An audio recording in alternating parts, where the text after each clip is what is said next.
cùng đến với phần dự thi của thí sinh mang số danh cộng 9, thí sinh Võ Thị Thương, và thí sinh Võ Thị Thương sẽ gửi đến quý vị bài hát Con Yêu Mẹ qua phần dự thi năng khiếu của mình. Xin mời quý vị cùng cổ vũ cho sự trở lại của thí sinh Võ Thị Thương. Xin mời.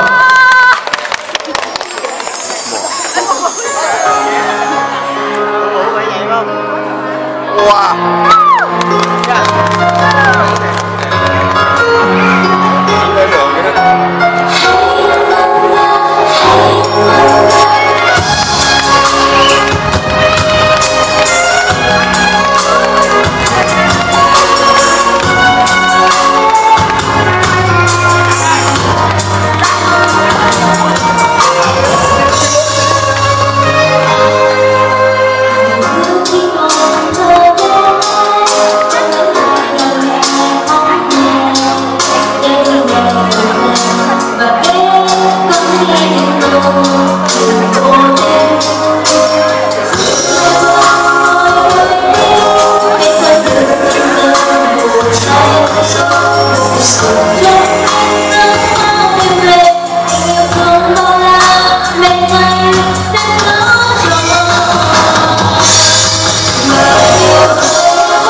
Hãy subscribe cho kênh Ghiền Mì Gõ để không bỏ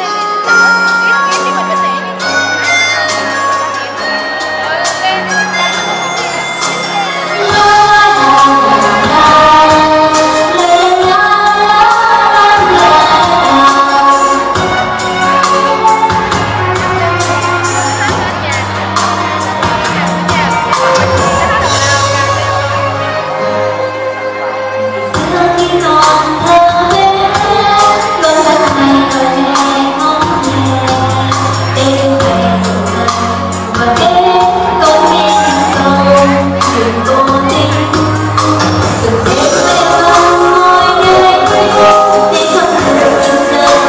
hấp dẫn.